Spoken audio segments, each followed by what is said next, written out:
రోజుల కోర్సు పూర్తి చేస్తే చాలు 100% ప్లేస్మెంట్ సపోర్ట్ తో సాఫ్ట్వేర్ జాబ్ మీ సొంతం. వెంటనే కోడ్ జ్ఞాన్ డెస్టినేషన్ ని సంప్రదించండి. నమస్తే, వెల్కమ్ టు సుమన్ టీవీ. నేను మీ సుమన్ టీవీ ఉషా. ఓవరాల్గా 2024లో అది కూడా జనవరి మాసానికి సంబంధించి మకర రాశి వారికి అసలు ఏ విధంగా ఉండిపోతుంది, ఈ రాశి వారు ప్రత్యేకించి ఈ నెలలో ఏ విషయాల్లో జాగ్రత్తలు వహించాలి, ఆర్థికంగా, వ్యాపార రీత్యా అండ్ దాంతోపాటు సంతానము, వివాహం అడుగుతూ ఉంటుంటారు చాలామంది. మరి ఈ విషయాలలో ఏ విధంగా ఉండే అవకాశం ఉంటుందన్నది ఉమాదేవరకొండ గారు మనతో పాటు ఉన్నారు, ఆయన అడిగి తెలుసుకుందాం.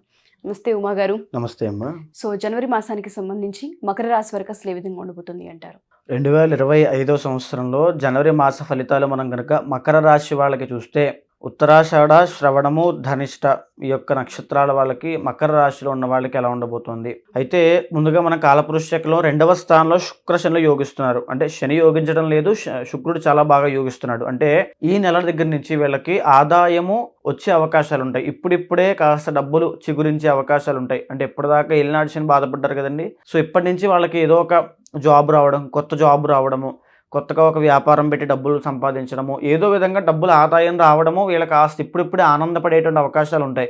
కానీ అదన్నీ కూడా అప్పులు కట్టడానికే సరిపోతుంది. ఎందుకంటే మళ్ళీ 12th హౌస్లో రవి బుధులు ఉన్నారు మకర రాశి వాళ్ళకి. సో రవి బుధులు ఉన్నారు కాబట్టి అప్పుల కోసము, ఖర్చుల కోసము విపరీతంగా అయిపోతాయి. సో మకర రాశి వాళ్ళు ఎవరైనా సరే ఈ స్థితిలో ఉన్నప్పుడైతే ఖచ్చితంగా డబ్బులు దాచుకునే ప్రయత్నం చేయండి.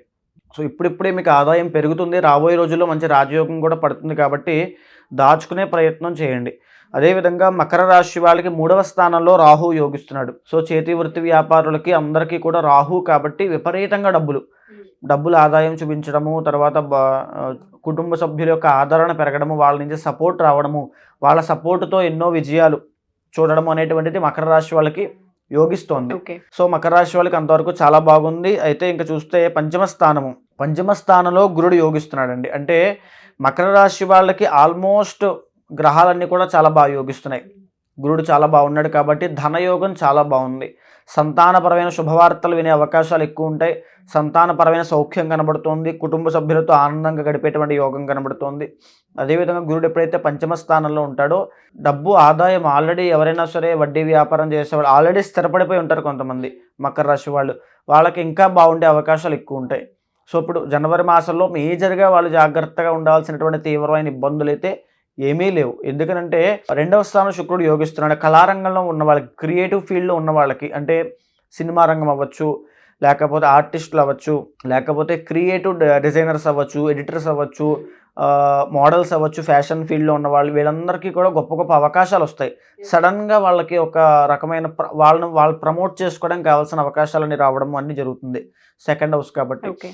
మాట ద్వారా బ్రతికేటువంటి వృత్తులు ఉంటాయి కొన్ని, జర్నలిజం అవ్వచ్చు, ఇంకేదైనా సరే.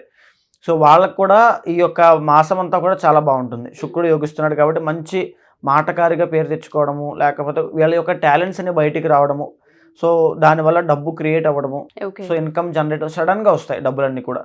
సో అక్కడి వరకు చాలా బాగుంది. అయితే ఇక చూసుకుంటే మకర రాశి వాళ్ళ 7వ స్థానంలో కుజుడు స్తంభించిపోయినాడు నీచ స్థితిలో. సో దీనివల్ల వైవాహిక జీవితంలో మాత్రం సమస్యలు కనబడుతున్నాయి. సో వ్యాపారం ఎవరైనా సరే మ్యానుఫ్యాక్చరింగ్ యూనిట్స్ అయినా, ఇటకల వ్యాపారం అయినా, అంటే కుజుడు ఇప్పుడు కూడా భూమికి సంబంధించి కాబట్టి రియల్ ఎస్టేట్ వ్యాపారం అయినా వీళ్ళు మాత్రము జనవరి మాసంలో చాలా జాగ్రత్తగా ఉండాలి.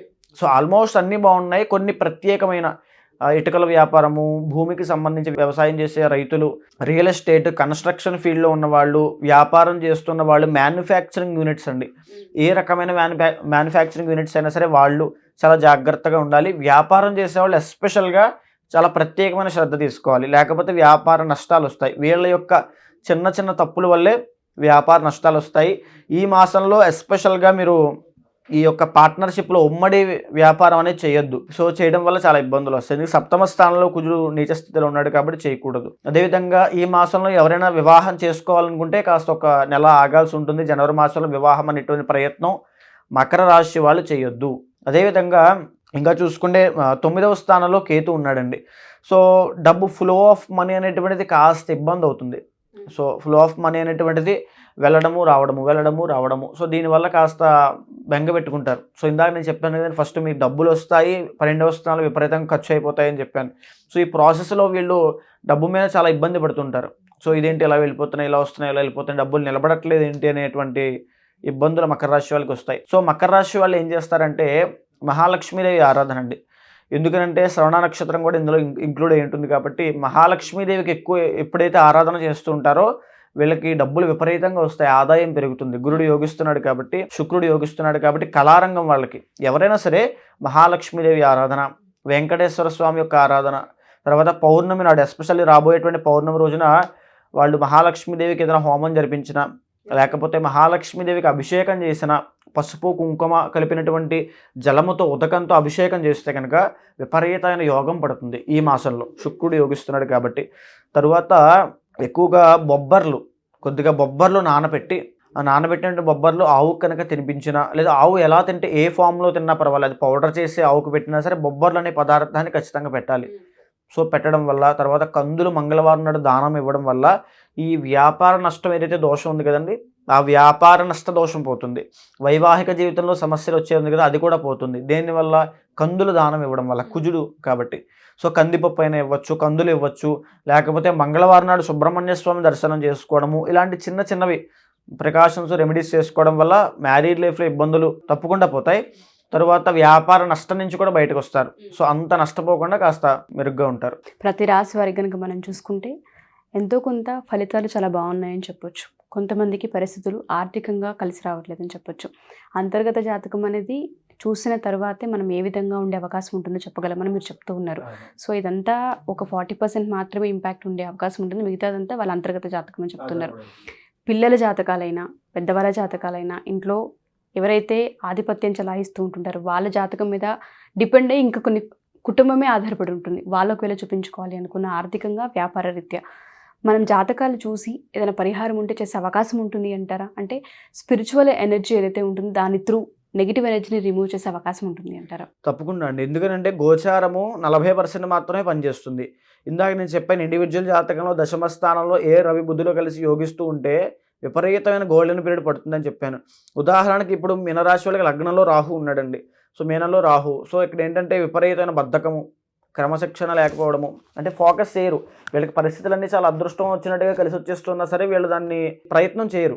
వీళ్ళకి ఇది ఉండదు, కాన్సన్ట్రేషన్ ఇప్పుడు మిస్ అవుతుంది. ఎందుకు? 12వ స్థానంలో శుక్రుడు యోగిస్తున్నాడు కాబట్టి తిరగాలి, ఎంజాయ్ చేయాలి, ఖర్చు పెట్టుకోవాలి, అంతే, సరదాగా గడిపేయాలనుకుంటారు. సో ఇక్కడ ఎప్పుడైతే మన ఇండివిజువల్ జాతకము గోచారం చూసి సమన్వయం చేసి ఎప్పుడైతే ఈ రకంగా మీరు వెళ్తే మీరు అందుకుంటారు సక్సెస్ అని మనం చెప్తామో, ఆ వ్యక్తి నిజంగా అందుకుంటాడు. ఏదైనా దోషాలు, ఉదాహరణకి ఇప్పుడు పంచమ స్థానాలు కుజుడు బాగాలేదండి ఎవరికి? మీనరాశి వాళ్ళకి. సో సుబ్రహ్మణ్య ఆరాధన చేస్తే చాలా బాగుంటుంది. లగ్నంలో రాహు అంతలా బాగాలేదు, అంటే యోగించట్లేదు. కాబట్టి దుర్గాదేవి యొక్క ఆరాధన చేయడం వల్ల మంచి యోగం కలుగుతుంది. ఏ చండీ హోమం చేస్తే వీళ్ళకి పట్టేటువంటి రాజయోగం ఇంకా రెట్టింపు అవుతుంది. కాబట్టి ఇలాంటి రెమెడీస్, పరిహారాలన్నీ కూడా ఇండివిజువల్ జాతకం కూడా చూసిన తరువాత చెప్తే ఇంకా ఎఫెక్టివ్గా పనిచేస్తాయి. సో అక్కడ కూడా ఏం దోషం ఉందనుకో రెండింటికి కలిపి ఒకటే చెప్పచ్చు, అక్కడ ఒకటి ఇక్కడ ఒకటి, అలా కాకుండా ఒకటే మనం చెప్పి చేయించామనుకోండి వాళ్ళ జీవితంలో చాలా మార్పులు కనబడతాయండి. వాళ్ళ ప్రికాషన్స్ తీసుకోవచ్చు. మనం ఇండివిజువల్ జాతకం చూసిన తర్వాత ఏ ప్రికాషన్స్ వాళ్ళతో ఆచరించేలా చేయాలి, ఏ రెమెడీస్ వాళ్ళతో చేయిస్తే వాళ్ళ సక్సెస్ వస్తుందో కూడా మనం ఈజీగా చెప్పొచ్చు. ఓకే, డెఫినెట్గా అండి. సో ఎవరైతే మా ఈ వీడియోస్ చూస్తూ ఉంటుంటారో ప్రత్యేకించి ఈ రాశి వారు కనుక అంతర్గత జాతకం అనేది బేస్ చేసుకొని మిగతాది ఆధారపడి ఉంటుంది కాబట్టి సో ప్రతిదానికి ఒక పరిహారం అనేది ఉంటుంది. దాని స్పిరిచువల్ ఎనర్జీతో కనుక మనం ముందుకు తీసుకెళ్ళగలిగితే డెఫినెట్గా కొన్నింటిని మనం అచీవ్ చేయొచ్చు అని చెప్తూ ఉన్నారు. మీలో ఎవరైనా సరే ఒకవేళ ఇండివిజువల్ జాతకం చూపించుకోవాలి అనుకున్నా, లేదా నవగ్రహ శాంతులు చేయించుకోవాలి అనుకున్నా, లేదా పూజలు పరిహారాలు ఏమైనా చేయించుకోవాలి అనుకున్నా కింద స్క్రోల్ అవుతున్న కాంటాక్ట్ నెంబర్ని కాంటాక్ట్ చేయొచ్చు. థ్యాంక్ యూ అండి. Thank you so much. నమస్తే అమ్మా.